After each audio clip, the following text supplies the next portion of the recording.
Hello everyone, I am Shiv Chaturvedi. The previous video we have discussed about Bohr's radius, its derivation and its numericals.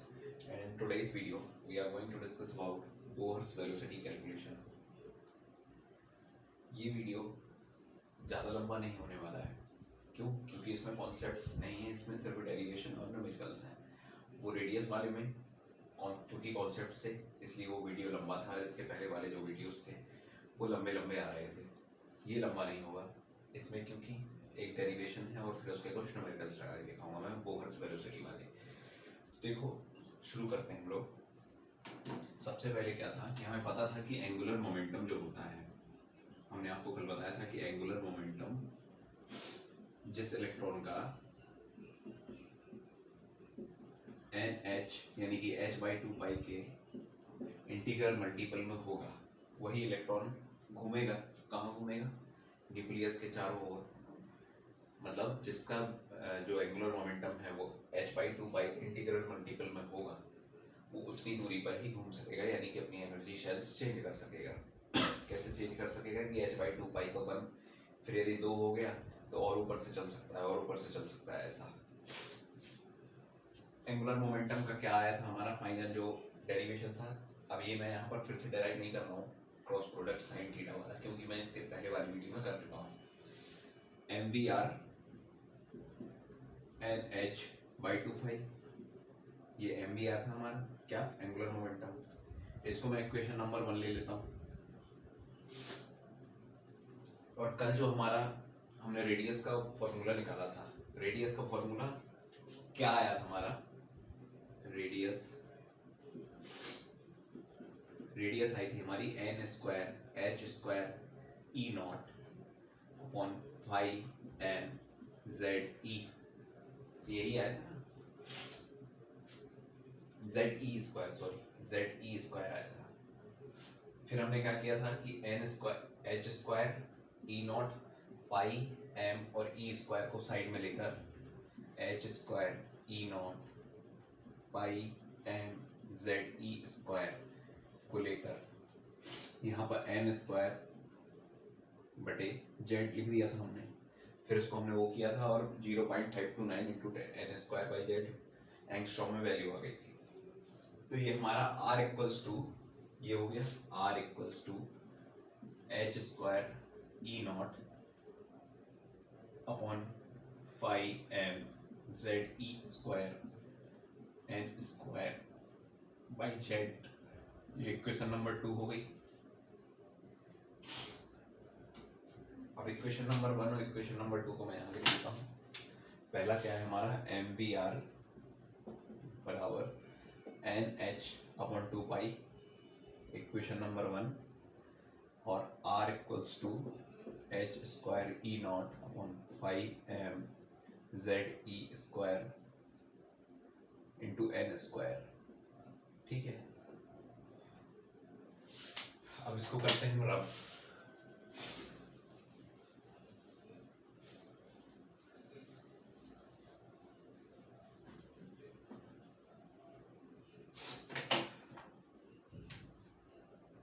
by putting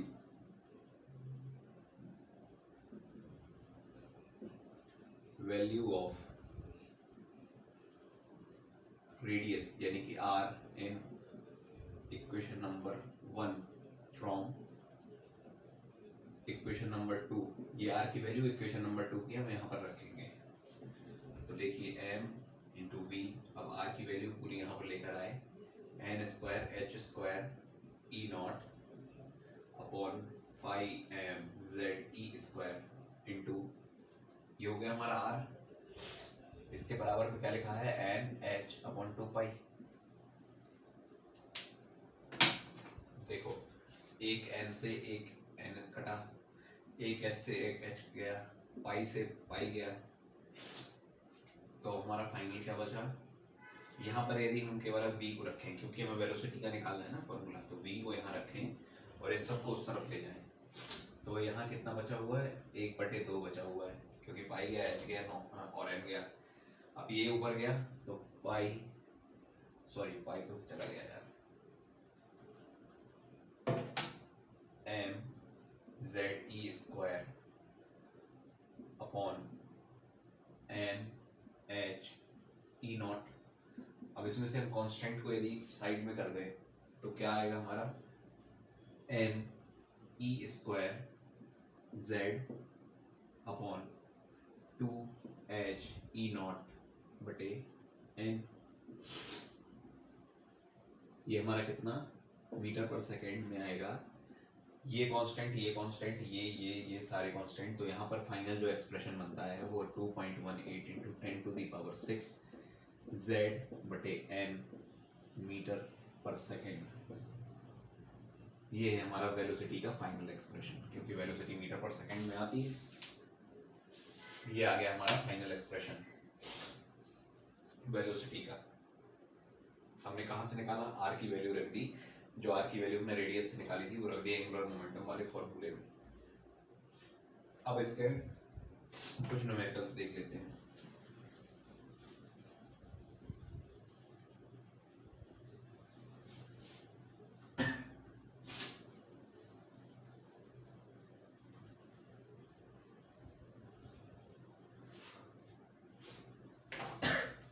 देखिए ये हमारा लिखा हुआ है, तो numerical है हमारा calculate the velocity of electron. Calculate the velocity of electron. आज मैं यहाँ पर सामने आपके लिए इसलिए नहीं देख रहा हूँ क्योंकि आज यहाँ देखने वाला काम चल रहा है, लिखना पड़ रहा है मुझे, डेरिवेशन करना पड़ रहा है, न्यूमेरिकल लिखना पड़ रहा है। अगर कॉन्सेप्ट्स होते तो मैं आपको देखकर समझाता। Calculate the velocity of electron in first shell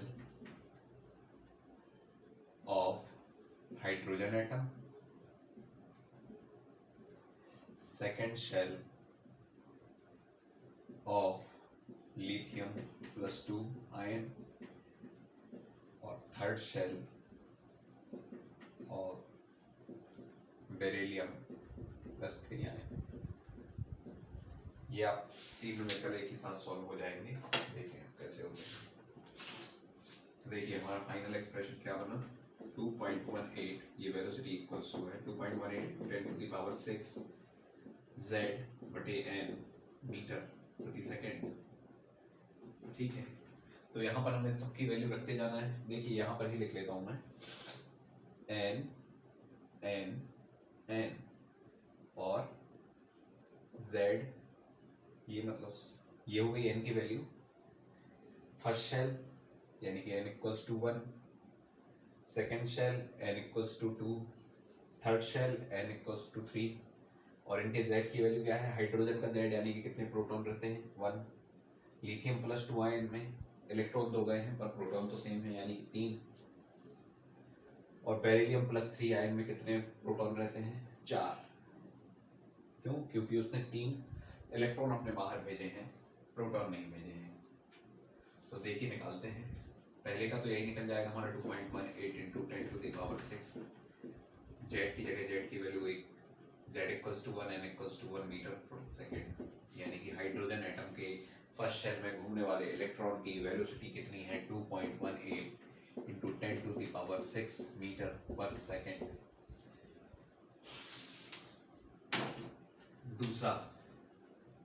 दूसरा क्या है हमारा, लिथियम वाला निकालते हैं। लिथियम प्लस 2 आयन क्या है 2.18 इंटू 10⁶, जेड की वैल्यू क्या है 3, एन की वैल्यू क्या है 2 मीटर पर second.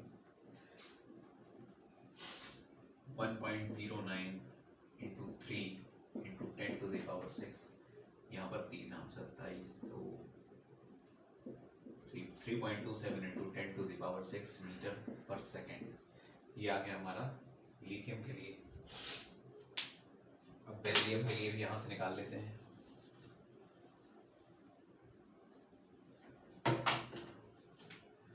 For beryllium plus 3 ion, Z कितना है इसका 4, N कितना है, थर्ड शेल था, N इक्वल्स टू 3, तो 2.18 इंटू 10⁶, 4/3 मीटर पर सेकेंड। इसका इससे मल्टीप्लाई, इसमें इसका डिवाइड करते हैं, देखते हैं क्या होता है। 4 8 32 3 4 एकम 4 3 7 4 दूनी 8 बटे 3 उसकी पावर 6 कितना। इसको आप कैलकुलेट कर रहे हैं मेरे साथ में, मैं भी कर रहा हूँ क्योंकि calculate 2 9 0 6 into 10 to the power 6 metre पर सेकेंड। ये आपका आ गया बेरिलियम प्लस 2 आयन की थर्ड शेल में घूमने वाले, बेरिलियम प्लस 3 आयन के थर्ड शेल में घूमने वाले इलेक्ट्रॉन की वेलोसिटी। तो आपके इसी टाइप के न्यूमेरिकल्स आएंगे। वेलोसिटी का डेरिवेशन देखा हमने, वेलोसिटी के न्यूमेरिकल्स देखे। अगला वीडियो जो आएगा उसमें हम एनर्जी का डेरिवेशन और एनर्जी के न्यूमेरिकल्स देखेंगे। Thank you so much.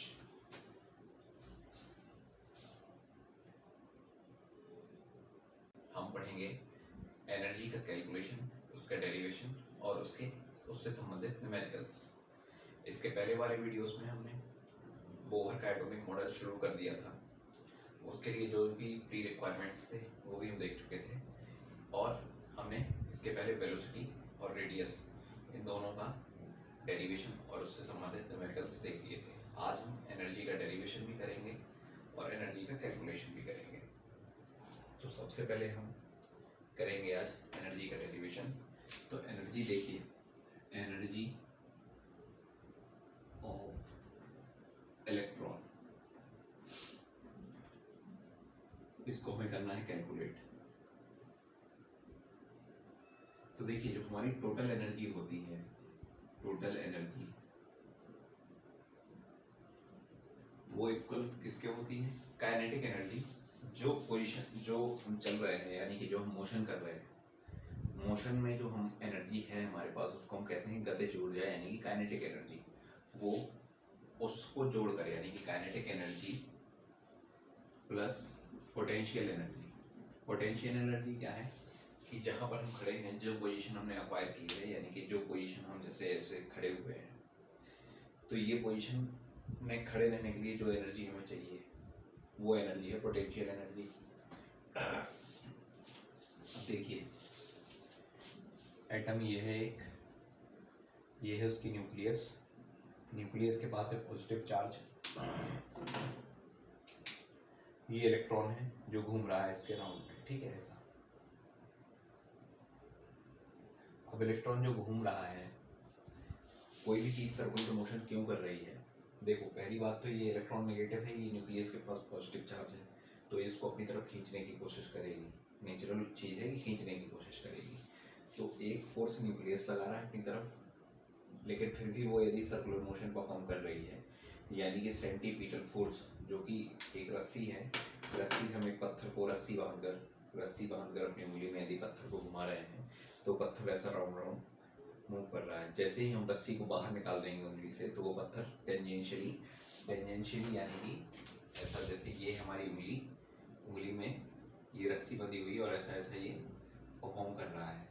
जैसे ही ये उंगली से ये रस्सी बाहर निकलेगी तो ये टेंजेंशियली जहाँ पर भी होगा, जिस पॉइंट पर भी होगा, उसके टेंजेंशियली ऐसा चला जाएगा, ठीक है।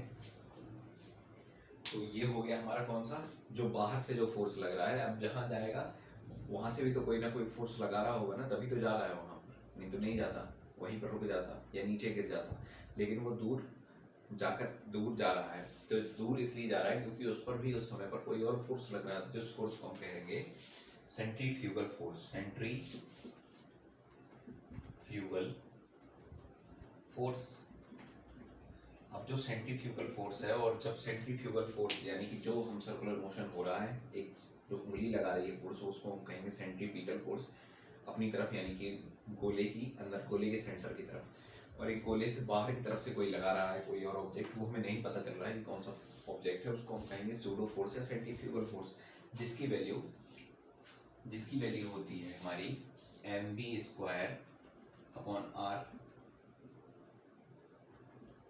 ये हो गई हमारी सेंट्रीफ्यूगल फोर्स की वैल्यू। और चूंकि हमें पता है कि सेंट्रीफ्यूगल फोर्स सेंट्रीपीटल फोर्स के इक्वल में होता है, तो ये सेंट्रीफ्यूगल फोर्स हो गया। तो सेंट्रीपीटल अब हम किसको कहेंगे कि जो न्यूक्लियस इलेक्ट्रॉन की तरफ लगा रहा है। जब एक पॉजिटिव चार्ज दूसरे नेगेटिव चार्ज को अपनी तरफ आकर्षित करेगा, अपनी तरफ अट्रैक्ट करेगा, तो उसको कौन सा फोर्स कहेंगे, उसको हम कहेंगे इलेक्ट्रोस्टैटिक फोर्स यानी कि दो चार्जेस के बीच में लगने वाले फोर्स को हम इलेक्ट्रोस्टैटिक फोर्स कहते हैं।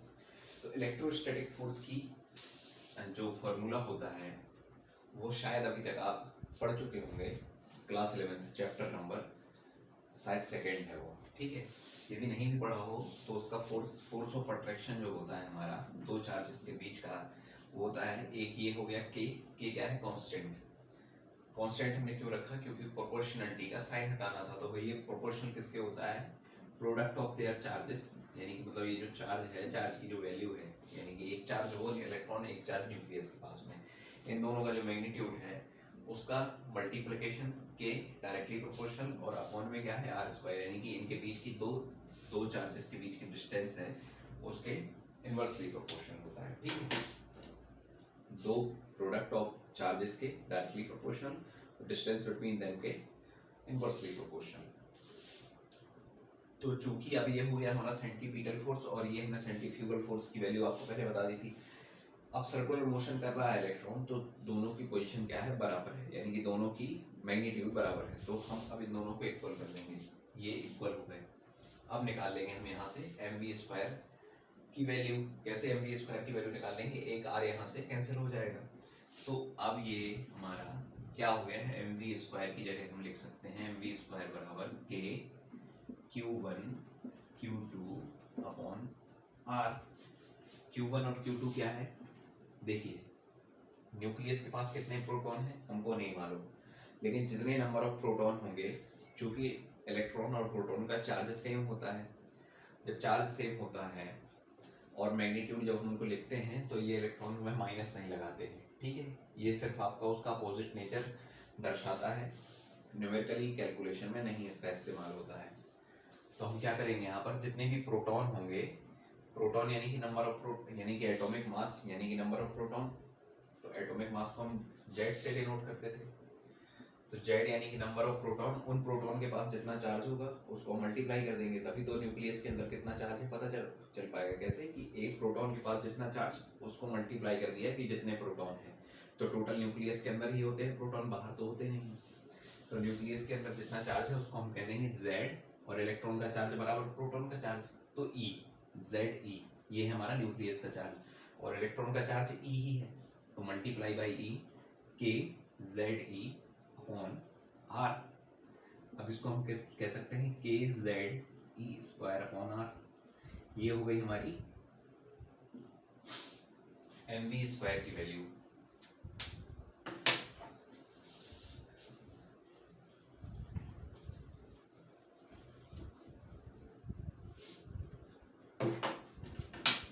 चूंकि mv²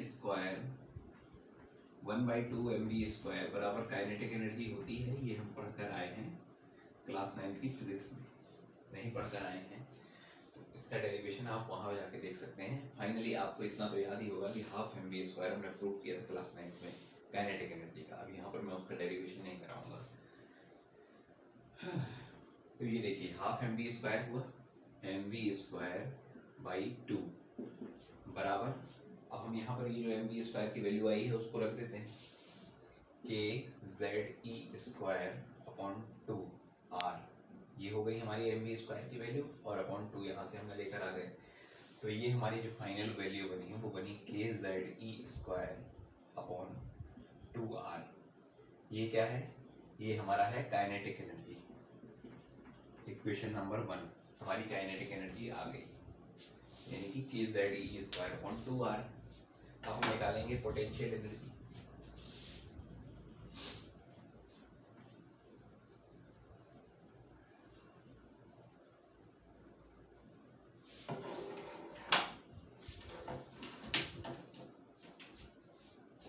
मान लीजिए ये एक रबर बैंड है, ठीक है, रबर बैंड जो आपकी मिठाइयों के डब्बे में लगा रहता है।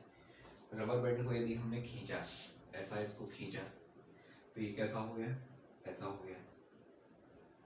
जब ऐसा ये हो गया खींचने के कारण, तो हमने जब इसको खींचा तो इसका नेचर क्या था, नेचर क्या था, स्टेबल कहाँ था ये, इस कंडीशन में, यानी कि इस कंडीशन में स्टेबल था। नेचर भी इसका ऐसा था, ऐसा रहने का नेचर था। हमने नेचर के अगेंस्ट काम किया, नेचर उसका ऐसा था, प्रकृति उसकी ऐसी थी, लेकिन हमने उसके अगेंस्ट काम किया, उसके विरुद्ध काम किया। जब विरुद्ध काम किया तो हमें कुछ उसमें फोर्स लगाना पड़ा, यानी कुछ एनर्जी देनी पड़ी। हम जब खींच रहे हैं उसको तो हमारे अंदर कुछ ऊर्जा है, तभी तो खींच पा रहे हैं, नहीं होती तो नहीं खींच पाते। तो एनर्जी लगाई, हमने फोर्स लगाया। तो जो हमने फोर्स इस नेचर के विरुद्ध लगाया, इस नेचर के अगेंस्ट काम किया, तो उस काम को हम कैसे लेंगे कि फोर्स जो हमने उस नेचर के अगेंस्ट काम किया, वो एनर्जी ये उसको दे दी हमने एनर्जी। अब ये मान लीजिए आपकी ये था उसका नेचर, नेचर रहना यहाँ पर, ये था उसका न्यूक्लियस, यहीं पर रहना चाहती थी वो रबर बैंड, ये पोजीशन इतने में मैंने कॉन्ट्रैक्ट कर दी। अब यहाँ पर ये इलेक्ट्रॉन रहना चाहता था, ठीक है, ये थी न्यूक्लियस। अब हमने उसको जबरदस्ती खींचकर, यानी कि उसके नेचर के अगेंस्ट काम करके यहाँ पहुँचा दिया, यहाँ पहुँचा दिया। तो अब उसके पास एनर्जी कितनी होगी हम कैसे पता करेंगे कि जब हम रबर को खींचते हैं, अब जब हम यहाँ पर उसको खींच कर ले गए, यहाँ से यदि छोड़ेंगे तो अभी यहाँ पर रबर के पास एनर्जी हमें कैसे पता चलेगी कि वो एनर्जी जो हमने यहाँ से उसको दे दी थी, अभी तो ये नॉर्मल था, रबर ऐसे ऐसे तो वो नहीं गई थी, लेकिन जब हम उसको ऐसे खींच दिए, जब ऐसे खींच दिया हमने उसको, तो अपने मन से लौट कर यहाँ तक आ गई। तो वो लौट कर आने की उसके अंदर ताकत कहाँ से आई, वही ताकत जो हमने उसको खींचते समय दी, जो हमने खींचते समय दी उसके पास हो गई स्टोर। जब स्टोर हो गई तो स्टोर्ड एनर्जी को ही हम कहते हैं पोटेंशियल एनर्जी। तो जब हम खींच रहे हैं इसको, तो खींचते समय जब हम खींच रहे हैं तो नेचर के अगेंस्ट काम कर रहे हैं। नेचर में कौन सा बल है इनके लिए, इनको जो दोनों को अट्रैक्ट कर रहा है, नेचर में फोर्स जो इन दोनों को अट्रैक्ट कर रहा है वो है इलेक्ट्रोस्टैटिक फोर्स। अब इलेक्ट्रोस्टैटिक फोर्स को ही हमें काटना है, इलेक्ट्रोस्टैटिक फोर्स को ही हमें काटना है, यानी कि उसके अगेंस्ट काम करना है। तो उतना फोर्स तो कम से कम एटलीस्ट देना ही पड़ेगा, और कितना देना पड़ेगा, जितनी दूर हम इसको यहाँ तक ले गए। तो उस फोर्स के नेगेटिव वाला फोर्स हम लेंगे, यानी कि उस फोर्स के बराबर फोर्स ले रहे हैं लेकिन अलग दिशा में ले रहे हैं। दिशा कौन सी उसकी, ये वाली, लेकिन हम उसकी दिशा बदल रहे हैं, इस तरफ लेकर जा रहे हैं। तो जब हम दिशा बदल रहे हैं तो फोर्स चूंकि वेक्टर क्वांटिटी है, इसलिए इसको हम नेगेटिव में लेंगे। तो पोटेंशियल एनर्जी हमारी कितनी हो जाएगी, पोटेंशियल एनर्जी हो जाएगी work done against the nature. यानी कि नेचर इसका कैसा था, यहाँ पर रहने का, हम उसको खींच के यहाँ तक ले गए। उस खींचने में हमें जो फोर्स लगाना पड़ा, उसकी चूंकि दिशा हम अलग ले रहे हैं, दिशा उसके विपरीत ले रहे हैं, इसलिए हमें उसका जो साइन है वो नेगेटिव लेना पड़ेगा। और डिस्टेंस क्या है, यहाँ से लेके यहाँ तक ले जा रहे हैं इलेक्ट्रॉन को, इलेक्ट्रॉन रहना यहाँ चाहता है, लेकर यहाँ जा रहे हैं। तो वो इलेक्ट्रॉन के अंदर एनर्जी कौन सी, पोटेंशियल एनर्जी कौन सी होती है, जब हम खींच कर ले जाते हैं रबर बैंड को, उसको छोड़ते हैं तो वो आने की कोशिश यहाँ करता है। तो अभी हमें यहाँ खींच कर लाना नहीं है, अभी आपको सिर्फ यहाँ तक समझना है कि यहाँ से खींच कर यहाँ तक ले गए। तो अब उस रबर बैंड में यहाँ पर यानी कि इलेक्ट्रॉन में कितनी एनर्जी होगी, वही एनर्जी होगी जो हम खींच कर यहाँ तक लेकर चले गए। वो एनर्जी किसके इक्वल होगी, जो हमने काम किया अगेंस्ट दी नेचर, यानी कि potential energy is work done against the nature. तो वर्क क्या किया हमने, फोर्स इनटू डिस्प्लेसमेंट। वर्क का फॉर्मूला होता है फोर्स इनटू डिस्प्लेसमेंट। चूंकि फोर्स हमारी और डिस्प्लेसमेंट भी वेक्टर क्वांटिटी है, फोर्स हम विपरीत दिशा में ले रहे हैं, इसलिए इसकी वैल्यू हम नेगेटिव लेंगे, यानी कि माइनस। और फोर्स कौन सा है इनके बीच का, इलेक्ट्रोस्टैटिक। तो minus K upon R square into के Q1 Q2। और यहाँ डिस्प्लेसमेंट की जगह क्या है, कितनी दूर ले गए हम, ये रेडियस बराबर दूर ले गए, यानी कि r। अब हमने जब इसको यहाँ पर और आगे बढ़ाया तो minus K upon R square into R, और यहाँ पर ये Q1 Q2 की वैल्यू हमने कितनी निकाली थी, ZE स्क्वायर। Q1 और Q2 की वैल्यू कितनी निकाली थी, Q1 की वैल्यू ZE और इलेक्ट्रॉन की चार्ज की वैल्यू केवल E। तो यहाँ पर कितना आ जाएगा, ZE स्क्वायर, एक R से R कैंसिल। तो फाइनल पोटेंशियल एनर्जी का जो एक्सप्रेशन आएगा वो आएगा के ZE स्क्वायर अपॉन R। ये हो गया हमारा इक्वेशन नंबर 2। तो अब हमारे पास पोटेंशियल एनर्जी और काइनेटिक एनर्जी दोनों आ गई। तो हम देख देते हैं दोनों को एक साथ और टोटल एनर्जी का एक्सप्रेशन निकाल लेते हैं।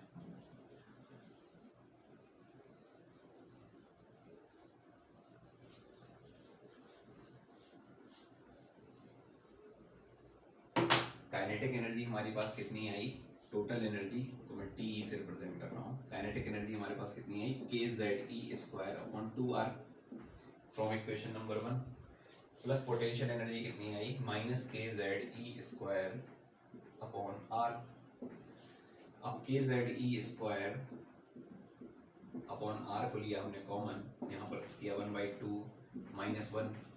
अब आधे से एक को घटाएंगे तो कितना आएगा माइनस आधा। आधे से 1/2 से -1 करेंगे तो कितना आएगा माइनस आधा यानी -1/2। तो यहाँ कितना हो जाएगा माइनस के जेड ई स्क्वायर अपॉन 2r। ये इलेक्ट्रॉन के पास जो final total energy of electron हमारा आ गया। ये क्या के जेड माइनस के जेड ई स्क्वायर अपॉन 2r। ठीक है, अब इसको हम न्यूमेरिकल जब हमें करना है उसके पहले हम यहाँ पर इसके रिलेशन और देख लेते हैं एक बार कि पोटेंशियल एनर्जी, काइनेटिक एनर्जी और टोटल एनर्जी। जैसे आपसे कोई कह दे कि कोई एक निकालो, या मान लो आपने टोटल एनर्जी निकाल दिया तो टोटल एनर्जी के साथ साथ में आपसे वो अलग अलग पूछने लगे तो आप कैसे निकाल सकते हैं। तो देखो काइनेटिक एनर्जी हमारे पास कितनी थी के जेड ई स्क्वायर अपॉन 2r और टोटल एनर्जी कितनी आई माइनस के जेड ई स्क्वायर अपॉन 2r। जब हम मान लो कि इसको हमने डिवाइड कर दिया, ऐसा कर दिया ये, ठीक है, हमें इनका रिलेशन निकालना है काइनेटिक एनर्जी और टोटल एनर्जी का।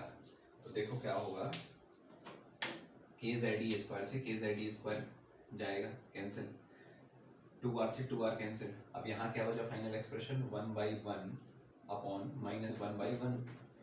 तो ये कितना हो जाएगा हमारा 1/1 इंटू 1/-1 यानी कि सारे 1 कैंसिल, टोटल आंसर कितना आएगा -1। यानी कि काइनेटिक एनर्जी, अब ये टोटल एनर्जी जाएगी उस तरफ, kinetic energy equals to minus total energy. यानी कि जितनी भी आपकी टोटल एनर्जी आए, मान लीजिए आपकी 4 जूल आई टोटल एनर्जी, तो काइनेटिक एनर्जी कितनी हो जाएगी -4 जूल। ठीक है, ऐसे अब हम निकालेंगे काइनेटिक एनर्जी और पोटेंशियल एनर्जी के बीच का जो रिलेशन है, kinetic energy upon potential energy. तो काइनेटिक एनर्जी हमारी कितनी आई थी के जेड ई स्क्वायर अपॉन 2r अपॉन में पोटेंशियल एनर्जी कितनी आई थी माइनस के जेड ई स्क्वायर अपॉन r। के जेड ई स्क्वायर से के Z E square cancel, r से r कैंसिल, फाइनल क्या बना हमारा 1/2 इंटू 1/-1 यानी कि -1/2 ये आंसर आया। अब हम इसको क्या करेंगे, काइनेटिक एनर्जी बराबर कितना माइनस पोटेंशियल एनर्जी बाई 2। ये पोटेंशियल एनर्जी उस तरफ चला गया। ये हो गया हमारा दूसरा रिलेशन काइनेटिक एनर्जी और पोटेंशियल एनर्जी का। अब हम काइनेटिक एनर्जी दोनों में, क्योंकि काइनेटिक एनर्जी इक्वल ये भी है और ये भी काइनेटिक एनर्जी के रिस्पेक्ट में, तो क्या हम पोटेंशियल एनर्जी और टोटल एनर्जी के बीच का डिफरेंस में रिलेशन निकाल सकते हैं? बिल्कुल। देखो तो दोनों जब हमने इक्वेशन को दोनों को इक्वेट किया तो यहाँ काइनेटिक एनर्जी के ई बराबर के ई लिख दिया हमने, मान लीजिए, ठीक है। एक का के ई कितना है माइनस टोटल एनर्जी और एक का के ई कितना है minus potential energy by 2, minus से माइनस कैंसिल, तो टोटल एनर्जी बराबर कितना पोटेंशियल एनर्जी बाई 2। ठीक है, इनमें से अब आपके पास कोई भी एनर्जी आप निकाल लेंगे, वैसे हम टोटल एनर्जी निकालते हैं, लेकिन यदि टोटल एनर्जी हम निकाल लेंगे तो इन रिलेशन से आप कोई भी एनर्जी यानी कि पोटेंशियल एनर्जी या काइनेटिक एनर्जी निकाल सकते हैं। अब हम चलते हैं कि फाइनल हमें निकालना कैसे है वो, यानी कि जो हमारी वैल्यू है इलेक्ट्रॉन के, हम न्यूमेरिकल की तरफ चल रहे हैं।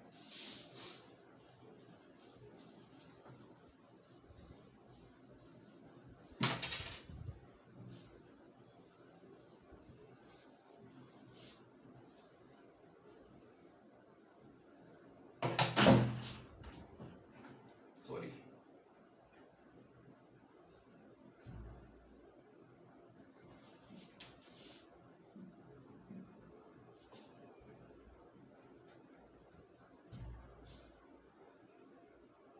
देखिए टोटल एनर्जी का जो हमारा एक्सप्रेशन आया वो क्या आया माइनस के जेड ई स्क्वायर अपॉन 2r।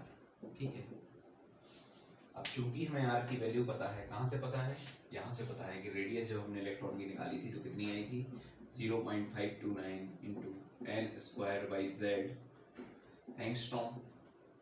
अब एंगस्ट्रॉम को यदि हम मीटर में कन्वर्ट करें तो कितना होता है 0.529 into N square by Z into 10⁻⁻10 metre. वही आर को हम यहाँ पर लेकर आएंगे तो माइनस के जेड ई square upon 2 into 0.529 into 10⁻⁻10 n square बटे जेड मीटर। अब ये जेड को हम ऊपर लेके जा सकते हैं, क्यों, क्योंकि यहाँ पर ये डिनोमिनेटर में है, जब पलटेगा तो ऊपर जेड स्क्वायर हो जाएगा। ये कैसे कि ये वाला जेड इस वाले जेड से मल्टीप्लाई हुआ तो minus K Z square e square upon 2 into 0.529 into 10⁻⁻10 n square metre.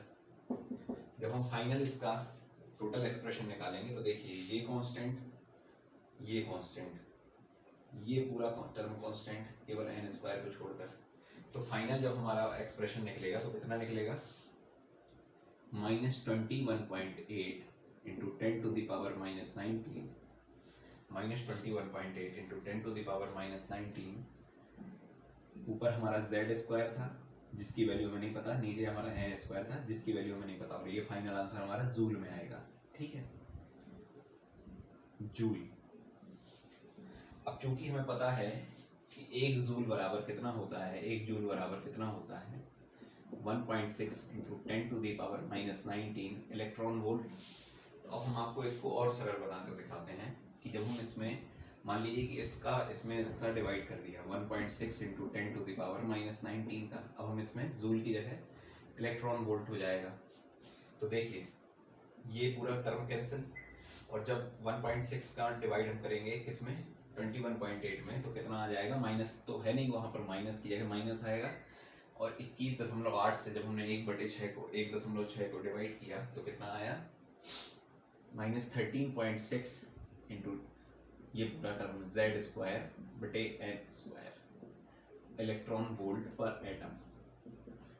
आपके न्यूमेरिकल्स के लिए फाइनल वैल्यू यही है। अब हम इसको लगाकर आपको न्यूमेरिकल लगाकर दिखाते हैं। देखिए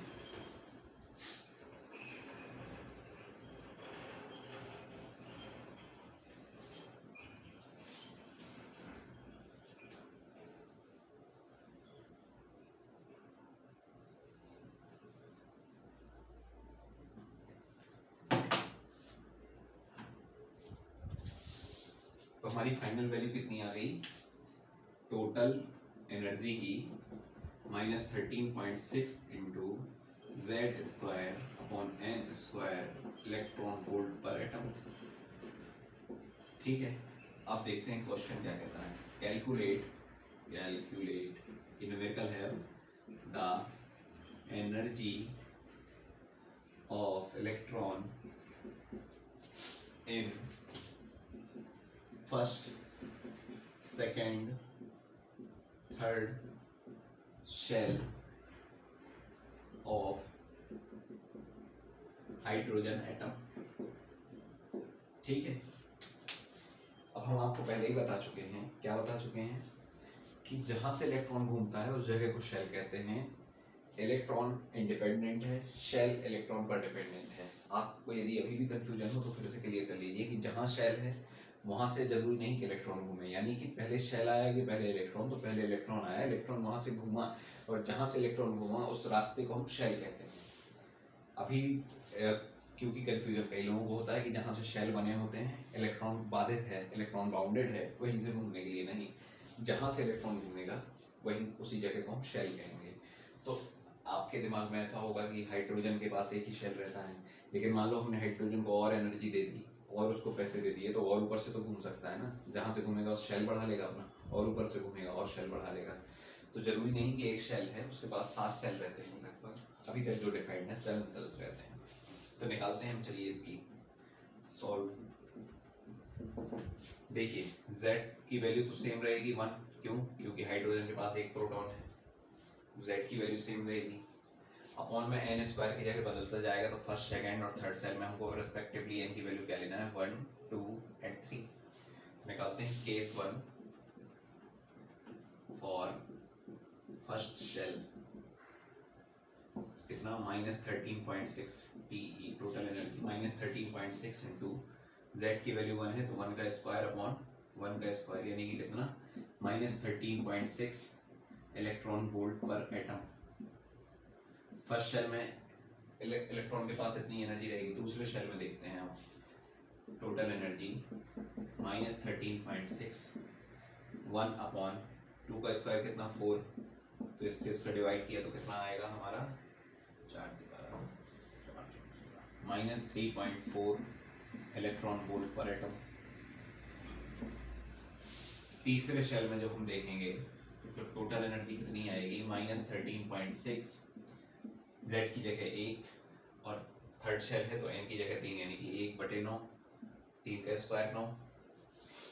अब जब हमने इससे इसका मल्टीप्लाई किया तो वो सॉरी डिवाइड किया तो कितना आया -1.5 इलेक्ट्रॉन वोल्ट पर एटम। अब आपको मैं यहाँ पर एक चीज इंस्ट्रूमेंटल के जरिए समझाना चाह रहा हूँ कि देखिए जैसे ही शेल नंबर बढ़ रहा है तो यहाँ पर मैग्नीट्यूड आपको क्या है एनर्जी का कम लग रहा है, लेकिन उसके पहले एक आपको गौर करने वाली बात है कि यहाँ पर माइनस लगा हुआ है। तो -10 बढ़ा कि -5 बढ़ा, -5 बढ़ा। क्यों? क्योंकि माइनस है ना वो, तो मैग्नीट्यूड इसका ज़्यादा होगा, मैग्नीट्यूड भले ही उसका ज़्यादा होगा, वैल्यू इसकी ज़्यादा होगी। तो जब हम वैल्यू बढ़ा रहे हैं इसकी यानी शेल बढ़ने के साथ साथ आपको जो फाइनल कंक्लूजन निकालना है, शेल बढ़ने के साथ साथ इलेक्ट्रॉन के पास जो एनर्जी है वो बढ़ती चली जा रही है। यानी कि न्यूक्लियस जब इलेक्ट्रॉन को दिए हुए उधार पैसे, तो हम उसको उधारी चुकाने के लिए पैसे देते जा रहे हैं। तो इलेक्ट्रॉन जितने कर्ज में डूबा हुआ है, इलेक्ट्रॉन जितने कर्ज में डूबा हुआ है उसको हम एनर्जी दे रहे हैं, तो वो धीरे धीरे उस कर्ज से बाहर आ रहा है, उस कर्ज से बाहर आ रहा है। उसको पास मान लो कि जब इलेक्ट्रॉन न्यूक्लियस के सबसे तेज होल्ड में था तो कितना था उसके पास -13.6 -13.6 रुपए का उधार था। फिर हमने इतना दे दिया, तो जो हम ये जो इतना ले रहा है ये फिक्स्ड अमाउंट यानी कि सर्टेन अमाउंट्स में ही लेगा। ऐसा नहीं कि मान लीजिए कि 13.6 है तो हमने कह दिया कि 5 रुपए ले लो और -8.6 में आ जाओ, नहीं ऐसा नहीं होगा, वो फिक्स्ड अमाउंट ऑफ एनर्जी ही लेगा। क्यों? क्योंकि एंगुलर मोमेंटम वाला हम आपको पहले समझा चुके हैं कि उसकी एंगुलर मोमेंटम हो सकता है कि फिर h/2 के इंटीग्रल मल्टीपल ना हो। इंटीग्रल मल्टीपल यदि होना है तो हमें इतनी एनर्जी उसको देना पड़ेगी, कितनी देना पड़ेगी -13.6 से यहाँ तक पहुँचने के लिए हमें देनी पड़ेगी 10.2 इलेक्ट्रॉन वोल्ट पर एटम। ठीक है, इतनी देनी पड़ेगी। फिर यहाँ पर कितनी देनी पड़ेगी 1.9 इलेक्ट्रॉन पर वोल्ट पर एटम। ऐसी हमें कुछ सर्टेन अमाउंट ऑफ एनर्जी ही देनी पड़ेगी। यदि इतनी नहीं दी, इससे ज़्यादा दी तो इतनी ले लेगा, बाकी छोड़ देगा। इससे कम दी तो बिल्कुल नहीं लेगा। हमें इससे ज़्यादा भी दी तो भी नहीं लेगा, इससे ज़्यादा भी दी तो भी नहीं लेगा, इससे कम दी तो भी नहीं लेगा, उतनी ही लेगा जितनी इसको चाहिए। क्यों? क्योंकि एंगुलर मोमेंटम है। फिर एंगुलर मोमेंटम के इंटीग्रल मल्टीपल नहीं हो पाएगा। यदि ज़्यादा दी तो ऐसा तो करेगा नहीं कि इतनी ले ली बाकी एनर्जी छोड़ दी। क्यों? एनर्जी कहाँ जाएगी पता नहीं, एनर्जी को पूरा लेना पड़ेगा उससे। तो ये हो गया हमारा इलेक्ट्रॉन वाला न्यूमेरिकल भी। और न्यूक्लियस के होल से जब ये एनर्जी 0 इलेक्ट्रॉन वोल्ट पर एटम हो जाएगी, जब इलेक्ट्रॉन कर्ज से पूरी तरीके से मुक्त हो जाएगा, तभी वो अपने एटम से बाहर निकलने के लिए तैयार होगा। जैसे ही तैयार होगा तो केमिकल रिएक्शन होगा, यानी कि वही एनर्जी जो 0 इलेक्ट्रॉन वोल्ट पर एटम पर पहुंचा दे इसको इलेक्ट्रॉन को, उसे हम कहते हैं आयोनाइजेशन एनर्जी। आयोनाइजेशन एनर्जी की डेफिनेशन वैसी वाली क्या है कि energy required to remove an electron from an atom nucleus hold से निकालने के लिए जितनी एनर्जी यानी कि उसको 0 इलेक्ट्रॉन वोल्ट पर एटम तक पहुंचाने के लिए जो एनर्जी चाहिए वही आयोनाइजेशन एनर्जी हम अगले चैप्टर में आराम से देखेंगे। और इसी जब इसका कर्ज ये मुक्त हो जाता है तो फ्री केमिकल रिएक्शन करने के लिए तैयार हो जाता है, या वहाँ फ्री इलेक्ट्रॉन हो जाता है। फ्री इलेक्ट्रॉन होने के कारण ये केमिकल रिएक्शन कर सकता है। तो ये हमने इलेक्ट्रॉन की और एनर्जी के डेरिवेशन और न्यूमेरिकल देखे। अगले वीडियो में हम पढ़ेंगे कि कैसे ये जो हमारा मॉडल था, कैसे इसके जो लिमिटेशंस हैं वो क्या क्या हैं। ठीक है, थैंक यू।